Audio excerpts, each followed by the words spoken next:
Alrighty. Hello. Welcome to the Oddly Sidecast first episode. I'm Joey, This is Jake. and we're going to talk to you for a little bit. So, how you been? All right. Kind of contained in my room. I was sick. Still a little kind of nasally right now, so I was like double quarantined into my room. Oh, yeah.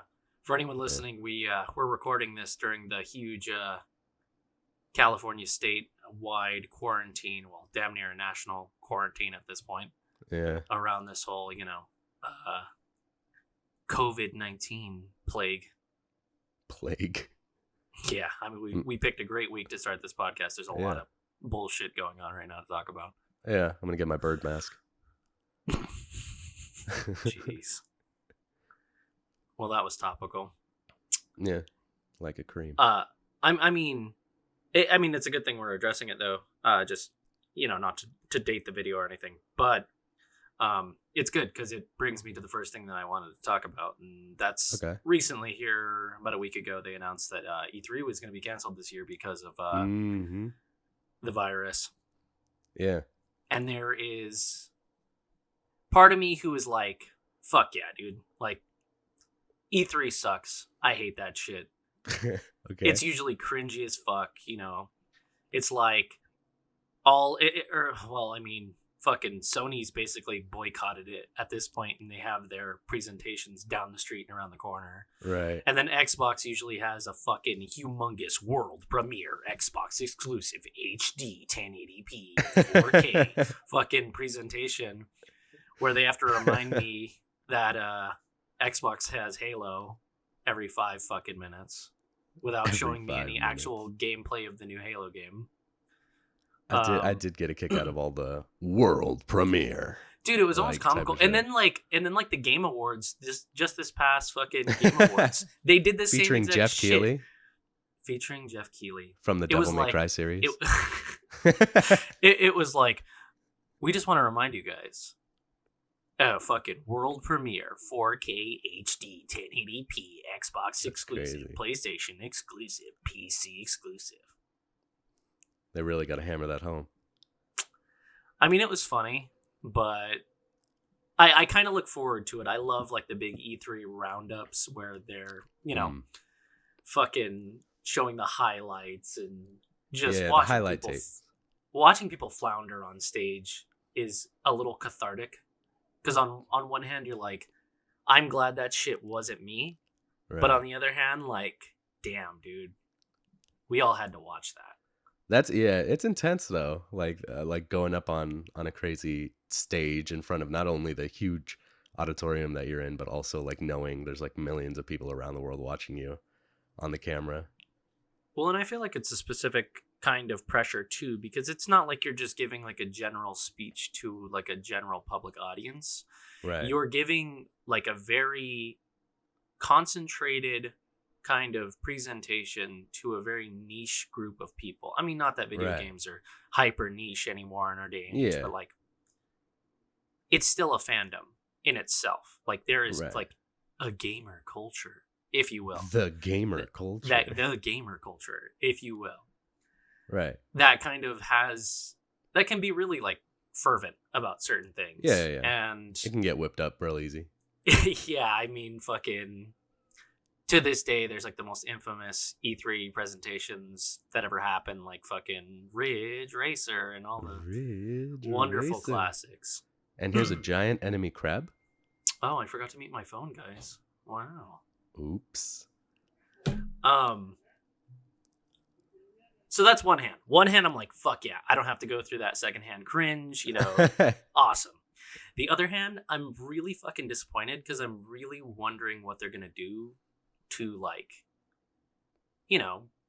advertise upcoming games that I'm fucking excited about, like Cyberpunk, or I really hope we see some new Elder Scrolls information come out this year.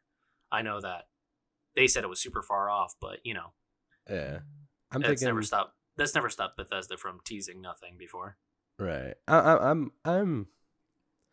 thinking if anything from Bethesda, we'll probably get like hopefully their new space RPG. Was it Starfield? Yeah, Starfield. Yeah. We'll probably get something on that. I'm thinking, because that would potentially put like Elder Scrolls in like a 2025 possible release, Well, or 2024 maybe, I mean, yeah, I don't know. based on their It's release schedule. it's weird in this day and age. Like everything's a sequel now, and to see new IP being produced, especially from a big studio like Bethesda that like Right. has really been floundering in recent years because of the whole fucking Fallout 76 controversy Ordeal. ordeal. Yeah. It's really weird to see them kind of be ambitious and try and chart out with a new IP. Right. Which But I'm all here for. no, I I mean, think it's great. I'm excited. I'm Yeah. 100% excited. I think that if they do it right, I think that if they don't cut any corners like they did Mm-hmm. with 76 and they try and actually make it like a full-fledged game, it'll do fine. Yeah. But I'm also skeptical because I kind of don't like how Bethesda's previous work with the sci-fi genre has been. Oh. Okay. Like I wasn't a big fan of Prey. Oh, okay. I never played I it. thought that Prey was kind of like it wasn't a bad game by any means, but for me it just got boring after a while. Like a game only stays scary for so long if it's not done well. Because there's very few games that are supposed to be scary that I ever found like actually scary. You know, like Silent Hill 2, the original Resident Evil 3, which remake just came out. Mm-hmm. I don't know if I'm gonna play it because that fucking game terrified me as a child, but The remake looks pretty cool. It I looks never good. played it. It looks. I mean, it looks really good. I might have to I give it feel a like try. I never played the original. I feel like there's a balance that needs to be struck when you're doing horror, especially in space. I feel like space doesn't necessarily lend itself to horror Right. necessarily because a lot of sci-fi is like future based and stuff like that. And Well, we don't know that the Starfield's gonna have. Well, it may have like little horror segments, but I don't think. I think I it'll mean, be I was just speaking on Prey specifically though. right. But the Right. way they handled like sci-fi future, you know, in Prey for me was kind of like boring more than anything else. It wasn't bad, but it got just stale. it just got stale really fast. Like you Right. play the Right. game for a little bit and you're like, oh, okay, I think I've seen everything. Cool. All right, I'm done. And that's never like a great thing for a game. I mean, it's serviceable in a pinch, but you kind of want games to have like big hooking points that kind of pull you along while you're playing the game rather than Sure. stagnating. Yeah, I mean, like there's like the whole At the premise end like, of the what you're day, going though, into it Bethesda could for. shit out a brick at this point, and if it's better than Fallout 76, people will enjoy it. I mean, that Yeah, was maybe. such a. I feel like that was people such are a- wary. I don't think so. You don't think people are wary? No, and that's coming from someone who's a huge fan of Blizzard. Okay, Because well, I I've mean, seen you're I used to it. I exactly I'm used to it. I've seen Yeah. the fucking pendulum swing on Blizzard's fans for like 15 years at this point. Right. There's this constant back and forth with Blizzard and their community over, are we going to make a good game this year? Is this WoW expansion going to be good? I'm not sure. And I mean, people thought they were going to turn it around when they released a new IP with Overwatch, but that didn't do shit. What the fuck?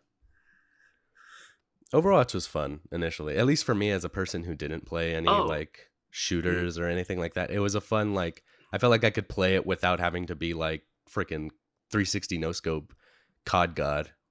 Well, I like Overwatch as well, but I played a lot of TF2. So there's like a lot of matching DNA there.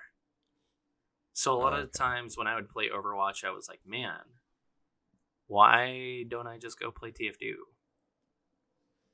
There's a lot of overlap. I never played TF2, so The main part PC, of like, relatively recently. The main part of TF2 that kind of overlaps with Overwatch is the gunplay. The gunplay is very similar. It's that kind of like stiff, very limited scoping, gunplay. Huh. I mean, TF2 is not the first to do it. I mean, you go further back, you have like Quake and Unreal Tournament. Right. They kind of like popularized that style of shooting gunplay. But the thing that TF2 always did a little differently than those two games is that it was slower. Like, it's not super fast paced gunplay. I mean, unless you're Scout, but it really is more grounded, but it's not Right. quite like Counter-Strike, where it feels like snail's pace sometimes. Huh. And then also like the unique abilities for each character and stuff like that. That's kind of a big That TF2 thing. that kind of got popularized, I feel like, around like that era with like the Overwatch era. Like you started seeing a lot of like, oh, Copycats. it's like it's a shooter, but like it's also kind of like MOBA-esque, right? Where Mm-hmm. you have all of these things and you're pushing towards an objective, and then you each have unique abilities as like a team, so you gotta build like your side around like a cohesive thing that kind of works and stuff. But see, in my opinion, TF2 is the first one to do that. Right. I feel like I never At hung around things like that because they lent themselves so much to like metagaming. I feel like it like always starts with like a good solid concept, like, oh yeah, play as like this, that, and the other. And it's fun to be able to play as who you want. And then the game's out for like a year and everyone's like, oh, we have this character, you need to go this character. That works the best. That's the only way to win. And then people flip out at you if you try to play like something else, unless you're exponentially better than the average person. So it kind of, I don't know. I feel like those get washed away because of that whole metagaming aspect. But I don't know how it is for TF2 because I never played. I don't know if that follows suit. Like if you're like, oh, we have a scout, we need a heavy or something like that. It does. It 100% translates to TF2. And TF2, after playing it for a few years, it absolutely turned into that for me and a lot of friends. But I never was able to get into that. That's me personally. Like I know there's tons of people who like love that whole aspect of like, oh, like working out the best combinations and stuff like that is exciting for them. But for me personally, I just like to kind of like hop in and be able to play who I want. So I never played competitive. Like competitive, I'm sure was much worse with that. But I would always just go into free play and kind of dick around a little bit, fuck around, jump on shit, run around, get some kills, do well every so often. It was fun. And then it got kind of metagamey where everyone's just like, are you playing that guy? yeah, I like, mean, eh. I can appreciate that. I never was super into all that, but I'm gonna bring it back around to my main point of bringing up Blizzard in the first place. Okay. I'm just so used to the ups and downs of a fandom and the game developer relationship that kind of the whole Bethesda thing only seemed like a small blip on their whole radar. I mean, Bethesda's by no means a paragon of the gaming industry. Right. But, I mean, they're better than most. Yeah. I mean, comparing them to, like, EA and Activision, it's just, like, fucking night and day, dude. That I'm not on board with. I see a lot of people calling Bethesda the new EA, and I'm like, all right, take it easy there. I see that every so often. I mean, I like frequent a few subreddits for Bethesda games like Elder Scrolls and Fallout. And it seems like at least, twice a week there's a post talking about how Bethesda is the Antichrist and they're now worse than EA. Which, like I said, they're no paragon of the fucking gaming industry, but they're certainly not the absolute worst game publisher out there by any means. And I don't think that anyone is standing there with any kind of non-biased opinion thinking to themselves like, yeah, that's correct. Right. I think it's absolutely fair to point out that like recently they've definitely been in the doghouse with a lot of gamers, and they've definitely fucked up, and they definitely have deserved a lot of the criticism that's been levied at them. Right. I feel like in my opinion, the way I like visualize it is like Bethesda, because they're not, like you said, they're not like this paragon, like, oh, blessed Bethesda. But like I feel like it's like a car, and they're like, it's like tires, right? And their tires over the past few years or so have been like getting little holes in them, like Fallout 4. And a lot of people didn't like Skyrim after Oblivion. I personally love Skyrim, but it was my first Bethesda game. I went back and played the whole Elder Scrolls kind of anthology, save for Arena, and fell in love with Which, each I of them mean, for their own reasons and hated each of them for their own reasons. And I feel like there's if like you ask that. me, you didn't miss much by not playing Arena. Yeah, and that's kind of the common theme. I feel like it's more of like a history kind of piece than Well, something you need to play in order to understand like the Elder Scrolls lore. Like I well, feel for like if you me, play like with Morrowind, Oblivion, and Skyrim, 100%. you've kind of got it. Yeah, I mean, what is it, Daggerfall? Yeah, Daggerfall was before. Daggerfall is dated. I mean, it's a fun game. I've played it, Yeah, I feel like it'd be a but fun little like PC romp. yeah, I feel like it's one of those things that you like pick up, you play for a couple of evenings, and you're like, okay, I get this. I understand why this evolved into what the series became, and that's kind of how Fallout is too. Like Right. Fallout 1 is a game that I usually don't recommend to people. I've played every Fallout game, I and love Fallout 1. Fallout 1 is great. Fallout 1 has a lot of the great iconography and a lot of the like Yeah. themes that last throughout the series and things like that. But in terms of like accessibility and playability and just comfort of life things, I usually just tell people to play Fallout 2 instead. Just Really? I always I, feel like Fallout 1 is a little better to introduce people to it because Fallout 2 introduced so much like built on it. Like even from the skip of 1 to 2.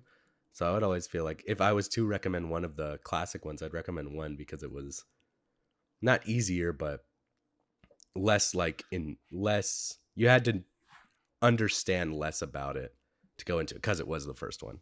I just find the second one a lot more engaging. But that's just me. I mean, I find myself going back to play through Fallout 2 every other year or so. Right. I mean, I replayed it last year. I'll probably end up replaying it next year. It's one of those games that, in my opinion, is a classic when it comes to like old PC games. Because it's fucking old. And you play it and you're like, wow, this shit is archaic. There's certain things in that game that are just... I shouldn't Are have you talking to... about you missed? Yeah, I should not have to fucking click on an enemy 6 times. I mean, sometimes the fucking enemies will miss you just as much as you miss them. And it'll literally feel like nothing happens. And that's something that is... I mean, it comes with the territory, but god damn can it be a little annoying. It's pester. And that's something in Morrowind when I played it for the first time that really turned me away from it, and I had to wait a while before going back, was that whole like I'm physically swinging my weapon and hitting this enemy, but it's just like you missed. And I'm like, I thought we got rid of this. I thought we were past this. Yeah, I don't know, man. Which is why I understand why Oblivion got so many accolades too. It really gave me like an appreciation for that whole like, in my opinion, after being able to sit back and watch Bethesda's progression and, you know, becoming a fan, because I was an Elder Scrolls fan before I was a Fallout fan. Okay.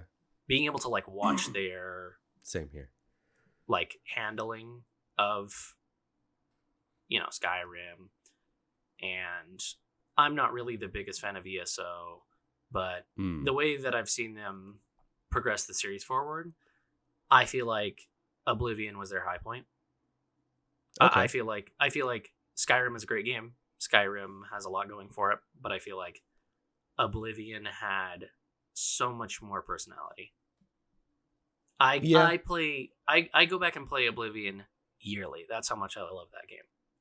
I can sit and get lost in Oblivion doing almost nothing because the only thing Oblivion is the game. I feel like it's just nowadays kind of like it's a little clunky now, and the fact that I'm not a PC player per se. I like using my fucking controller. Shit on me for it. Sorry, I have my cold shit. But there's no way to really play it with like a controller on PC. So me having to get used to that formula. When I had it downloaded on like my old Xbox, I would definitely like, oh yeah, every year I would roll back and do like a fun little playthrough, max acrobatics, and be able to jump like to the ends of the earth. It's awesome. It's fun. It had a lot more character to it, I feel. Like one thing I didn't like about Skyrim was the way that the skill tree was. You could kind of be like you could be like a Mary Sue, where you essentially just had the power of the universe at your hands. Whereas in Oblivion, it wasn't like that. You kind of had to commit to your build. Because the game is, much harder than Skyrim 2. Oblivion, I mean, unless you're playing it on Goo Goo Gaga baby fucking difficulty, Oblivion will fuck your day up. The first time you're walking around in the wilderness, just trying to make your way somewhere, and there's just a minotaur in the middle of a fucking field, and he just romps your shit, you're like, oh, this game is way harder than Skyrim. Right.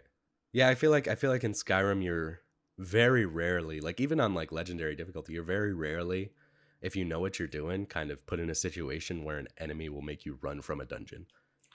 And then like also a lot for of times me, like there's just a easy lot of ways like to cheese it. tile shit in Skyrim too. There's some things there's a lot of like nuisance shit. Like, okay,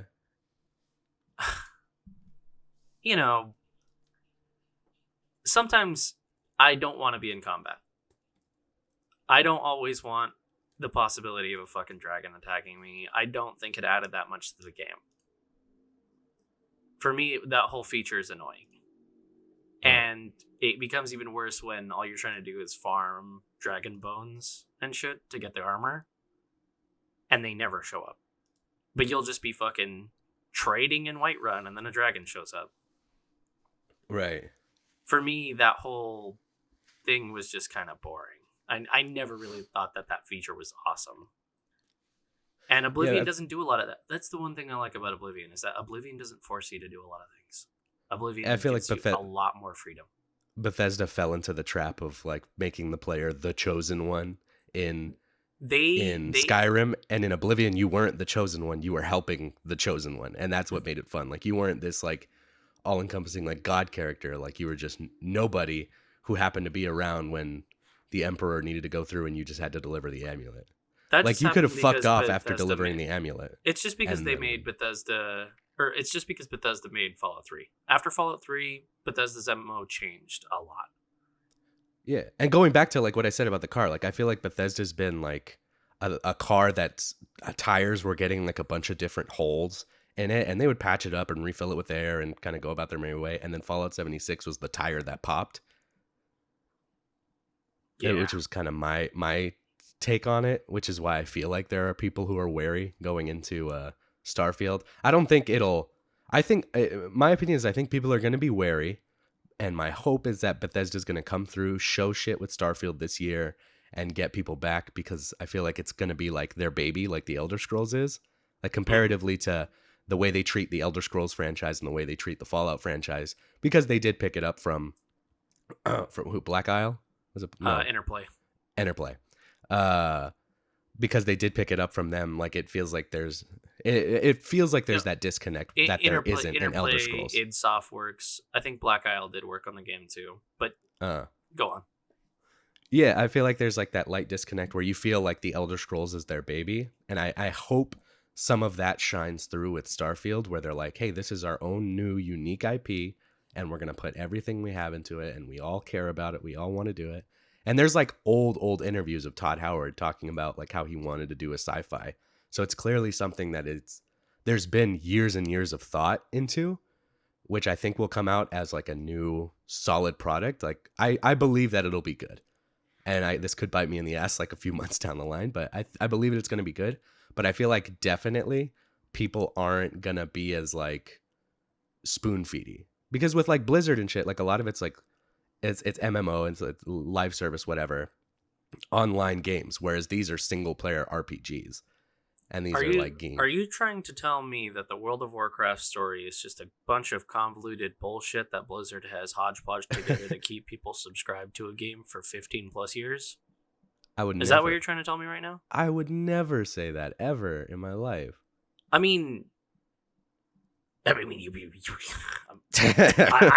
flabbergasted by the notion, honestly. I'm a bit offended as an absolute hardcore defender of Blizzard. As someone who's played their games for so long, I absolutely won't stand for criticism. Exactly. Naturally, yeah. Fuck. Which is why I feel like it's gotten that like sort of deal, like how you said, like you're a Blizzard fan, you're used to it. which I feel like single player RPGs may change in leeway. And you may be totally right. I may be totally wrong, but I don't know. That's my kind of take on it. For me, I feel like Bethesda is either going to go lower or start to go on the uptrend. And I think a big factor in it is whether or not they learn from their competitors. You know, there's been a whole string of really good single player RPG games as of the last few years. You know, look at the Witcher franchise. Look at Cyberpunk's coming out here in a few months. That game so already excited. Looks like it's going to be good. Right. But, you know, that could fucking bite me in the ass in a few months. You know, it turns out that fucking people hate Cyberpunk and it's the worst thing ever. Imagine. What if Cyberpunk tanks? What if it's just bad? If Cyberpunk tanks, then CD Projekt Red could potentially die. Or a more realistic timeline, instead of just them dying on their own, is that a larger studio absorbs them because they fall on financial hard times, like EA. And then EA, you know, just hammers them into obscurity. Yeah. And EAs them. Yeah. You know, just pulls a pandemic and fucking relegates them to the recycling bin of history. Yeah. So, I don't know. I hope that doesn't happen. And then there's like the Outer Worlds. I really hope they learn something from that. Yeah, I hope they took a takeaway. Because the Outer Worlds, I think, was really good, but I just wish it was more open. But that whole game serves as like the biggest fuck you to Bethesda. That's exactly that's how they advertised it too. It really is like the biggest fuck you to Bethesda, because to be honest, I feel like it didn't really like fully deliver on it though, because it was so like I don't think so either. I think the game is fucking straight lined, massively linear. I think that so linear. I at no point felt like I was playing an open world game. Yeah. While I was playing the Outer Worlds, which is ironic. I love the RPG system, and I love like all of the neat little things you can do, and the dialogue was great. The fucking mood, the presentation, how you can approach problems from multiple directions. Awesome, love it. Wish it was in an open world. I mean, did you see that speed run that someone did? It was like fucking 7 or 8 minutes. Oh yeah, like it was ridiculous. But again, at no point during the Outer Worlds do you feel like you're actually in an open world game. Exactly, yeah. Every single one of the worlds, the planets, feels like it's maybe the size of a football field. It feels like the walk from Riverwood to Whiterun. Like it that, really does. That and that's one thing that you can really tell. That's one thing you can really tell that they had a hard time with in the game, because I feel like their media, or not their medium, but their genre may have limited what they were capable of. Because take Fallout New Vegas, for instance, right? Right. The thing about Fallout New Vegas that makes it feel so expansive is that it's just this big conducive map. Right. You know, when you can just walk from one side of the map to the other and it takes you fucking like 25 minutes. There's not a single loading screen, anything like that. That's how you make the world map look or feel big. You know what's crazy? And even if the Outer World, like, I mean, I'm certain if you sit down and you were to measure out the amount of actual ground in the Outer World based on all of its locations, it may be comparable. But because you have to fly from location to location, it makes everything feel so small. Right. I was about to say, you know what's crazy? The fact that New Vegas has literal, like, wide, empty deserts with fucking nothing in them. And it felt like more of a dense world than the Outer Worlds to me. That was another thing, too. Everything feels empty in the game. Yeah. Especially after you run through it. I remember running through, like, an area, coming around, I think it was on, like, the first world, and I found, like, these, like, boxes that was kind of like a makeshift sort of weird, funky village. And there was like bandits in there. I was like, oh, cool. So I've like fucked up the bandits, whatever, go in, loot, and then leave. And then I came back and there's like nothing there. And there was nothing I ever saw later in the game that like matched it. And I was kind of like, okay, like this is like a random little area with like a neatly, like it would have been cool if they had like a oh, you find like a city that's built out of these little like containers that this was like an offshoot of, like further up the road or something. Like there were missed opportunities and And like and their dungeon design opportunities in for the game world was building. great. The dungeon Oh design yeah. in the game is good. The city design is great. But it's the actual like outside world in that game that just is lackluster. It's And talked about by all the characters as like this frontier and wild area, and then you go out there and it's empty. Like if they made it more frontiery and like shit was out to get you and it was like a tougher kind of zone to go through and getting the cities mattered, then I feel like it'd be a lot better. that's another thing too. Like the game is painfully easy. Oh yeah. It is at no point did I ever feel truly challenged in the Outer Worlds. It's so fucking easy. I only ever felt challenged when I challenged myself by like, okay, I want to do this part with like only this weapon, or I want to do this only using melee, or Well, I and want that's to how do this by Skyrim sneaking feels through. sometimes. That's how Skyrim feels Oh yeah, sometimes to me. Skyrim's a big proponent of that. That's a huge Skyrim thing.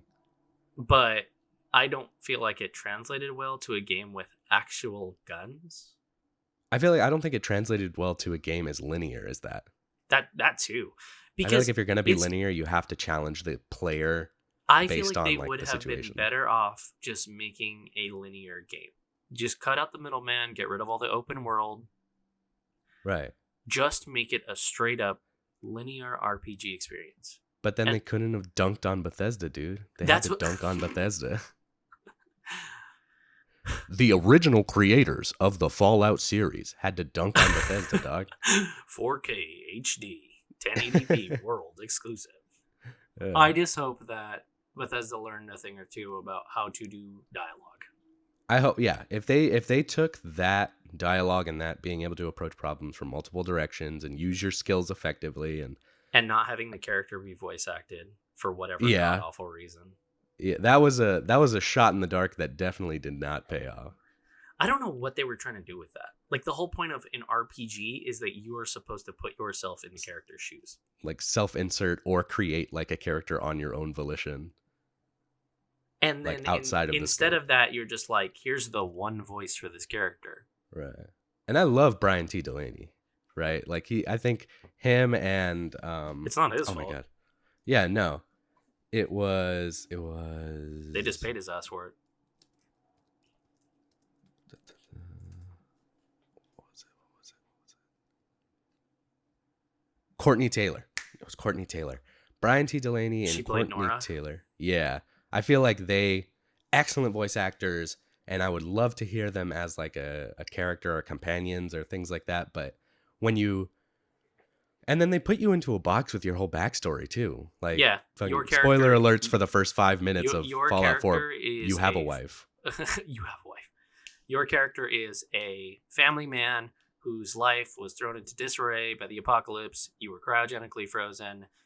You have a fucking son. The whole story's built around you finding your son. You can't play get the rid of game. that with your own backstory. And to the same point, they did the same shit with Fallout 3. They did the same Yeah. shit with Fallout 3. I mean, the whole game is built around go find your dad. Go find your dad. New Vegas, oddly enough, like what people consider to be like the best games are New Vegas, which Bethesda didn't really have a part in, and Oblivion. Both of those games put you in the position of someone you could build their backstory for. The only thing you knew about your New Vegas main character, you were a courier. That's And it. that Like could that's be a job. anybody. It's a job. That could be anybody that could be taken after it's being kind of anybody. and it's kind of like go find Benny, but the impetus around of this guy finding fucking Benny killed me. is he tried to kill me. That's a backstory that can fit into almost any character. I need to go find my dad. What if you want your character's dad to die when you were 3 and it's part of, I mean, there's people who get into the whole like RPG aspect of it. I mean, we're avid D&D players and DMs, so we get into that kind of stuff, and it's nice to be able to build your own character with your character's own background. And that was something that Oblivion did great, because you were kind of you're the chosen one, yes and no. You were chosen by the Emperor to go take an amulet to fucking Wayne and Priory. Yeah, but the only reason you were was because you were in a cell And they don't Yeah. even tell you what you did, which is awesome because you could be like the only thing that needs to be in your backstory for Oblivion, if you're making your own Is that you went RPG to like prison character, for something? for something, whether you You did could it or be didn't, you falsely were in accused. jail. Yeah. The There, courier, the only thing you need to put in your backstory is you do I had a whatever with job. your life. I had a job and someone tried to kill me. And And you could fit that anywhere. and one thing that's really funny about that is that Oblivion and New Vegas did that better than Fallout 2. Yeah. Because Fallout 2 kind of, again, sets you on a backstory. It's like You your are the goal chosen is to one, the save descendant of the... Exactly. Yeah. And Fallout 1 did the same thing.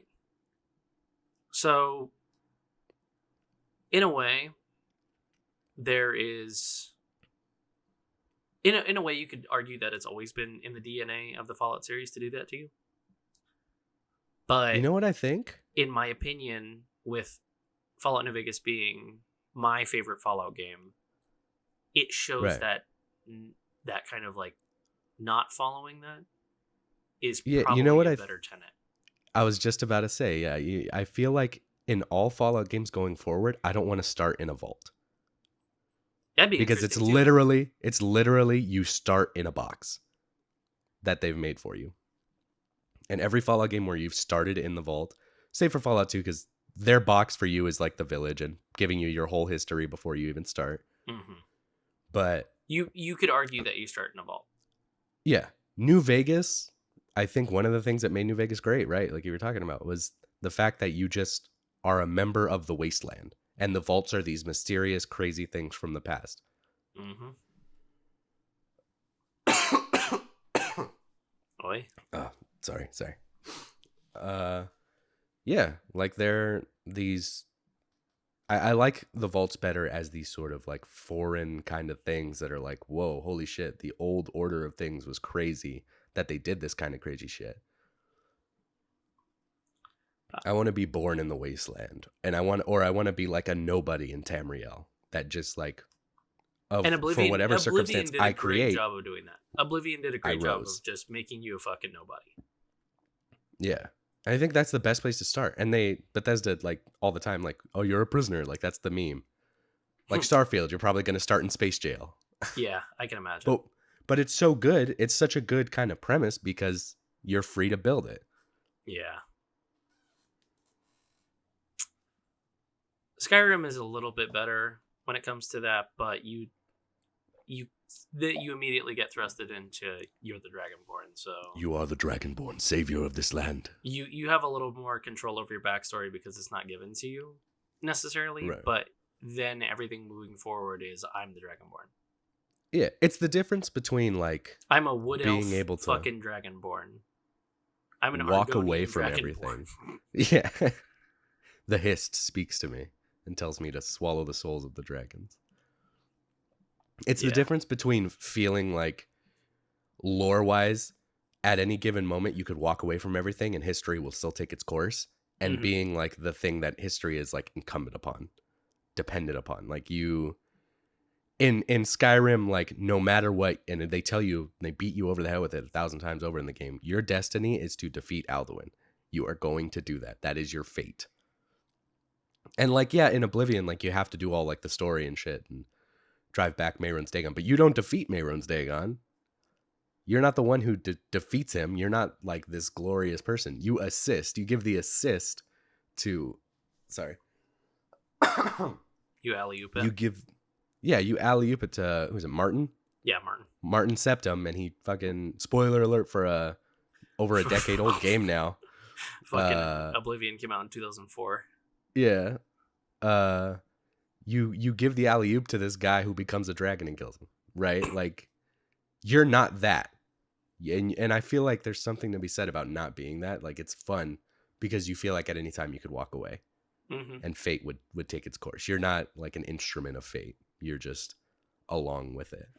I enjoy, personally, the freedom that comes with that. Oh, yeah. Absolutely. I love that. It really carves a difference between an open world game and a on the rails linear game. Yeah. Which, I mean, not to sing praises about a game that everyone hates, but I think that's something that Fallout 76 did pretty okay. Really? Okay. I mean, you start in a vault, yeah, but you're kind of just a guy. You're no one special. You are. They tell you in the beginning, you're one of the best and brightest that this place has to offer. Okay, Overseer.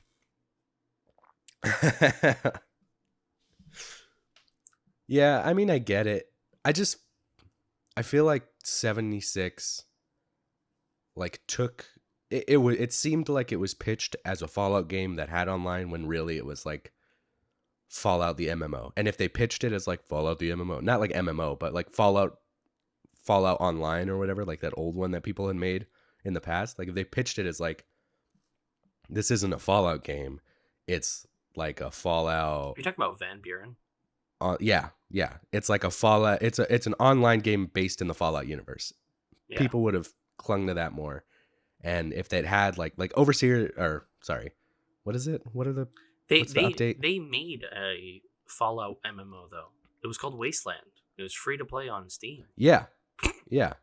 But I feel like it got pitched as like a new Fallout game, and it came in the same kind of like time slot as New Vegas, and obviously people had their part in gassing it up, but they really kind of made it seem like this is a Fallout game that you can play with your friends, and then took out all they took out all the other elements that make it an RPG. Yeah, you can give your backstory to your character or whatever, or start them fresh from that point and make them who you want to be, but there was no other people to really bounce that off of and like to really like role play with. It's like a D&D campaign that only has combat in it. You never get the chance to role play your character. No matter if you're good or bad or evil or an asshole or a good person or good natured, you go out and you kill monsters, and that's like the whole premise of the game. And you listen to these dead people tell you over holotape that have been abandoned forever that this is what you got to do because the last person who tried to do this died. In conclusion, Andrew WK fucking lied to my face, and I hate Todd Howard. Start the doomsday clock. Bethesda is lost. All is not. Jesus. I feel like Starfield it'll either be just a decent game and Bethesda will continue onward, or it has the potential to be like a renaissance. I'm certain at some point within the next year, I will give Bethesda $60 USD. So sure. USD. Yeah. Fuck. I mean, and as for the rest of E3, there wasn't like a lot of shit I was looking forward to. There was that like crazy like what was it? Damn, drawing a blank on the name. It had that like Japanese aesthetic. It was like the ghosts. What is it? Ghost of Tsushima? Yeah, Ghost of Tsushima. That looks good. I hope to God that we finally get some Elden Ring news. Please. Oh wait, are you talking about Ghostwire Tokyo? The Ghostwire Tokyo was at the Bethesda conference. That was the one with all the people like Thanos snapped. That one, yeah. Okay, yeah, that's Ghostwire Tokyo. Ghost of Tsushima is like the samurai one, I think. I'm also looking forward to that one too. I'm that looking forward to both of them. They both look good. Either way, FromSoft, give me Elden Ring right fucking now. Please. Elden Ring. I want to see how that comes about. I want to see how that is. If there's nothing about it at well, I mean, they're not doing E3, but if there's nothing about it that comes out this year, I'm going to be severely disappointed because I feel like summer live streams. Up to this point, we've only had the teaser. Yeah. We've only seen like the lightning guy, the reskin lightning guy. Up to this point, we had seen more about Sekiro by this point in development. Right. Which leads me to believe that it's George R.R. Martin's fault. You know. What? The guy who's super fast at writing and creating worlds and shit? The Sonic of authors? Jesus. Can you imagine George R.R. Martin in full Sonic cosplay? No. His Sonic OC cosplay. There you go. So he's like purple. George the Hedgehog. A pink stomach. His name is George R.R. the Hedgehog. OC, please do not steal. George the Roadrunner. So he could be George R.R. His ability list is invincibility, invisibility, goes faster than Sonic. Teleportate goes faster than Sonic. That's exactly. That's every fucking DeviantArt Sonic OC goes faster than Sonic because somehow they're just fucking better than Sonic in every single way. Stronger than Knuckles. They can fly faster than Tails. They have a bigger brain than Robotnik. They've got fatter titties than Rogue. Everything's better about every official character. My OC is amazing. Don't fucking steal. Do not steal. Seriously though, I need some content. I feel like we're gonna get a lot of. I feel like we're gonna get a lot of like Nintendo Directs from all the individual people. I feel like that's what it's gonna be. The summer of Directs. The summer of Directs. Welcome to the PlayStation Direct. It's a fucking Japanese guy dubbed by an American voice actor, just like the Nintendo Directs do. That's my favorite part about watching Nintendo Directs. It's like I'm watching an old kung fu movie, like I'm watching a Bruce Lee film, or like Master of the Drunken Fist. Master of the Drunken Fist. Oh, fucking Jackie Chan. Yeah. I just can't wait to see Phil Spencer walk out with an Xbox premiere. Tower in his hand, and snap his fingers and be like, "Welcome to the Xbox Direct," and snap. Just to really bring it on. The Elden Ring subreddit is fucking amazing. If you've never gone on it, do yourself a favor and go on the Elden Ring subreddit. They are so fucking upset that there has been nothing. That they have literally started their own they've literally started their own like fan fiction around what they know of the game. It's amazing. They've written an entire game script. Yes, they've written an entire game script. Nice. Yeah, I mean, at this point, right? When is the game like slated to come out? Or do we even have? We don't even have like a release date, or do we have a release window? We don't even have a release window at this point. Initially, it was supposed to be June 2020, is what I'm seeing. Really? That's what it says on Google. Initial release date June 2020. I'd be amazed if it just came out. That'd be awesome. Imagine. That'd be fucking great. George R.R. Martin walks into frame, streaming from his quarantine home. Stretches his suspenders. Fixes his Baker Boy cap. Snaps his suspenders. Breathes heavily. Elden Ring now. And then the fucking Xbox logo whips around, does 6 spins on the fucking screen. Xbox world release. 4K. Xbox exclusive. 1080p. Everything's lost. I just want to be in like the kitchen while that guy does like the announcer for that does like normal shit. You think milk in my cereal? You think he has a closet voice acting room? Like I think he just exists like that throughout his entire life. Like he goes to the fridge to get some water. And he's like, purified water. I'm number B-32. A bomber. He's a bomber. A B-32 bomber. What is it? A B-52? Oh yeah. Got my numbers right. Don't play the B-52s like that, dude. They fucking made a B-32, a B-32 Dominator. Fuck out of here, bro. I don't need to hear about your sex life. The B-32 Dominator. I'm GB weebies. I'm scared for the gaming community this year. Oh god. I'm scared for the gaming community this year. I'm gonna go. Honestly, gamers, what are we gonna do? I'm gonna make an r/gaming post about how I'm worried for our community of consumers. So Animal Crossing just came out. Yes, it's fucking fun. I haven't tried it yet, unfortunately. And by fun, I mean it's great to be able to play the game for like 3 hours when I wake up. I get everything done, and Tom Nook's like, "Fuck you, your museum's not ready to be built yet." So. Go fuck off. Something I always felt that was cool about Animal Crossing was that it was like tied into real life. So I like it too. And Animal Crossing isn't the type of game you're not supposed to fucking speed run the game. There's really no actual AC speed run end to the game. Dude, you beat Animal Crossing? That's crazy. Yeah, dude, I beat it day 2. Amazing. No, it is really fun though. I mean, it looks good. So far, it's kind of just felt like more of New Leaf, but it's definitely fun. Really? Yeah. There's a lot of New Leaf DNA in the game, in my opinion, at least. There's been a lot of really small, interesting things, like the fact that I caught a tarantula on first night. When a tarantula was like one of the hardest fucking things to catch in New Leaf. But that's one thing. I've been playing a lot of Pokemon recently because I finally picked up Shield. Right. What are your thoughts on it? You know, this was a divisive one. I have a lot of thoughts about Pokemon Shield. Okay. Some of them are positive. Some of them are negative, but they're not the things that most people have been talking about.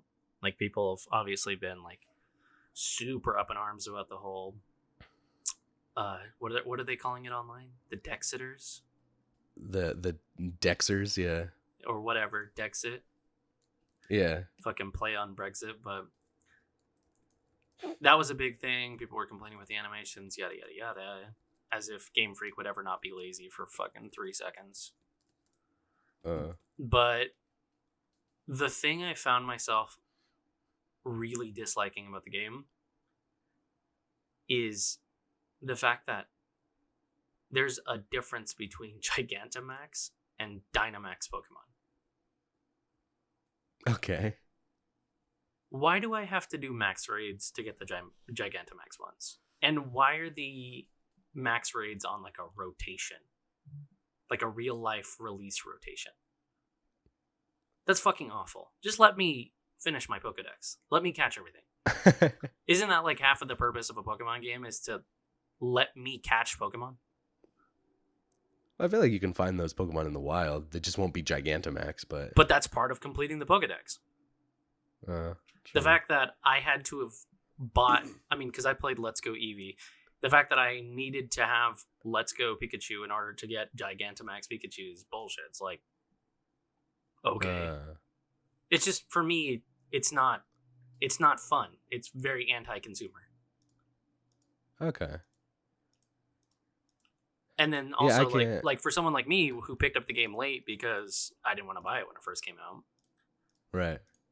I missed out on like 6 event Gigantamax Pokemon. And it's like, so I just don't get to finish my Pokedex, or... No, you gotta wait for them to come back out and all that. And by that point, I'm not going to. Right. So for me, that immediately, like, got rid of any replayability the game's gonna have for me until the DLC comes out. Right. What's your opinion on the DLC, by the way? Because up to this point, we've just been paying for all new Pokemon game for our DLC. Yeah, I mean, I honestly, for me, I love the idea that they nixed the third version for these 2 things. I feel like it's just, I don't know. I feel like it's a better way to do it. Because, like, it's fun. Like, I love Emerald and I love Platinum.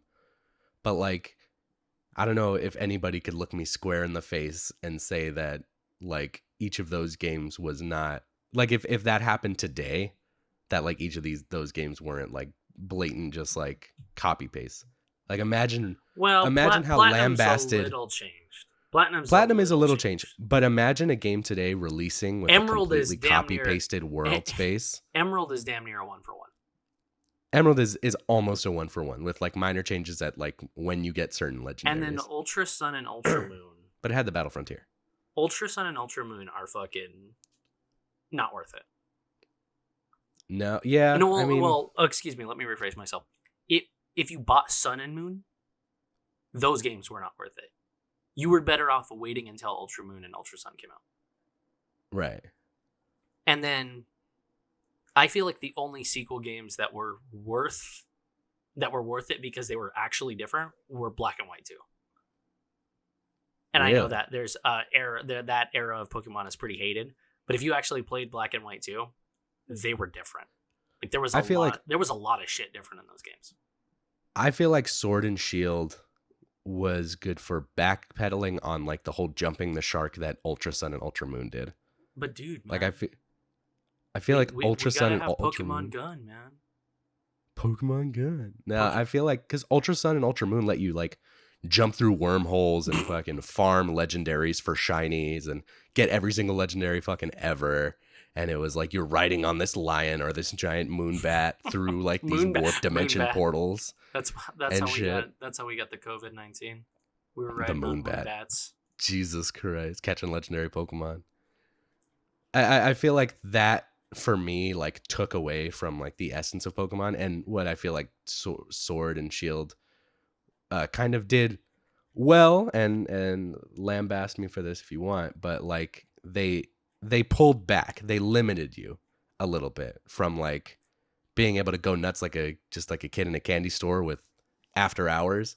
Like they're like, no, okay, now I wish I could have a complete like national dex and shit like that, but you know, given that the Pokemon company probably was like hammering them to release on time, and you know, I don't feel like it's directly Game Freak's fault for how that game turned out. I would feel like they it. definitely I would are like in it need if they for an just took a break. upgrade. I would like it if they took a break. I would like it. It took a year off, no Pokemon for 1 year, and then came back with a Diamond and Pearl reboot. Give me 2 years. Give me 3 years. Okay. Stop making Pokemon games for 3 years. And then come back. Okay. Go work on the games for 3 years, right? Give yourself a humongous development time. Because at the end of the day, the Pokemon formula is tried and true, and more development time is only going to make the games better. You know? Right. So... But dude, Pokemon's the biggest franchise in the world, and they need to sell that merchandise. Update your engine. The Pokemon company will never, ever, ever let that happen. The Pokemon company will never, ever let that happen. Update your engine. Upscale your models properly. Or redo your models, better yet. Here's why I'm glad. Here's why I'm glad that we're doing the DLCs instead of an entire third version that they have to code and shit. Even if most of it's the same base, they can pump out these little DLCs real quick and make money, for the Pokemon company to satiate them, and then they have more time to work on whatever the next game is. But then, I don't know. And you know what? I would argue that fucking Pokemon already jumped the shark. Well before. Oh? I mean, I feel like the last grounded Pokemon game was like the 4th gen. A Diamond and Pearl. You feel like Black and White jumped the shark? I feel like Black and White was like... I feel like Black and White... X and Y was... Yeah, no. Black and White, I think. X and Y were like the last... I mean, X and Y was the first... The world is gonna explode. It was the first Gimmickmon generation, you know? With Megas. The Megas. You know what? I loved Megas. I love the possibility of them going back and redesigning too. a 4th evolution that's I loved Megas too. Permanent. I thought Megas were awesome. But one thing I don't like about Pokemon is that they just like abandon gimmicks. That's the worst thing, dude. I hated Z moves. Z moves fucking were stupid. Z moves were I thought that was the dumbest thing in the world. They were the laziest fucking things. They made Megas look so much better by how bad they were. Right. Because at the end of the day, it was literally just like a special move that every single Pokemon of the type could use, but then there was also like some specific ones. I don't know. I don't know. And then Gigantamaxing is what Z moves should have been. I feel like Gigantamax or Dynamaxing are Z moves, but like improved. I still don't think it's the greatest gimmick in the world, but at least it makes more sense. You know, the Z crystals imbue your Pokemon with the power to fucking use Inferno Overdrive or whatever. I mean, it makes a little more sense. It's like, okay, my Pokemon turned into a towering kaiju behemoth. Yeah, his attacks are probably going to be bigger. So I feel like Z moves are what Dynamaxing, or I feel like Dynamaxing is what Z moves should have been from the beginning. Right. But at this point, I'm a fan of Dynamax and Gigantamax. I like it. I wish it was different the way you get, like, I feel like I wish it was like you could train your Pokemon up and then they get to Gigantamax rather than Dynamax. Like if it was like a training thing, like if you, like it'd be cool because then it would get people into competitive. Like if you had their IV stats like high or whatever, like that would be cool. A cool way to differentiate. Well, that's one thing that made Mega Evolution so good. You know? Yeah, like That's one thing that made Megas so good and competitive. But I just don't see Dynamaxing having the same kind of legacy. At this point, though, Pokemon just shits out gimmicks and keeps going. Yeah, let's get into this. I know it's a fucking tried and true thing that people do all the time, but like next Pokemon game to come out after the inevitable Diamond and Pearl remakes, what would you want out of it? I feel like the Diamond and Pearl. I'm hoping they're inevitable. I really want a Diamond and Pearl remake. I hope to God they're inevitable. That's my favorite gen. Yeah. Fourth generation is my favorite generation. I want Thanos Omori-san right now. Just be inevitable. And I feel like honestly I feel like Sword and Shield were like a Masuda handing over like the keys to Omori, and I feel like this was Omori's kind of first, like, this is his game. Yeah. And yeah, it was going to be rough around the edges at first, and it was going to be really like tough, but I'm excited to see where Omori takes it, because a lot of the ideas that he's done, like the wild area, oh my god, dude, the wild area is such a genius idea. I love rolling around in the wild area. It's like where I spent most of my time playing Sword, and having like multiple Pokemon daycare so you can breed relatively faster. And I just wish that Pokemon would stop abandoning their gimmicks. They could make new megas. I feel like, yeah, I want the next Pokemon game to just have megas. Not even that. If they just added a little more. Oh, this upcoming Pokemon game, we're gonna give you more Z Crystal, more like specific Z Crystals. We're gonna give you more Gigantamax forms. We're gonna give you more megas. You know, like, I want them to abandon the Z Crystals, to be honest. I want them just to be like, yeah, dude, that wasn't. I mean, at this point they exist. They might as well lean into it. I don't think. I so. just want a game. I just want a game where I just want a game where I can use all of the fucking gimmicks to my leisure. That would be so unwieldy, though. Dude, from a balance perspective, that would be a nightmare. Joey, I cannot wait for a Pokemon game where I can Gigantamax my Mega Charizard Y and use the Inferno Overdrive Z move, causing it to primal Charizard reversion. Y specific. Yeah, Y specific. Triggering a primal reversion into Gigantamax Primal Mega Charizard Y. The upcoming box cover mascot of Theta Ultra Fire Red Let's Go Gigantamax Primal Mega Charizard Y. That's another thing, dude. Why does Game Freak neglect Charizard so much? Why do they hate Charizard so much? Why do they not do anything with Charizard? Charizard's a 2-cent whore, dude. Jesus. Charizard has been around the block so fucking much at this point. Charizard has been in more Pokewalkers than a few, dude. Jesus. Like, yeah, I feel like it's like the fucking Godfather scene. Like, look at what they did. They massacred my boy. They can't just leave him alone.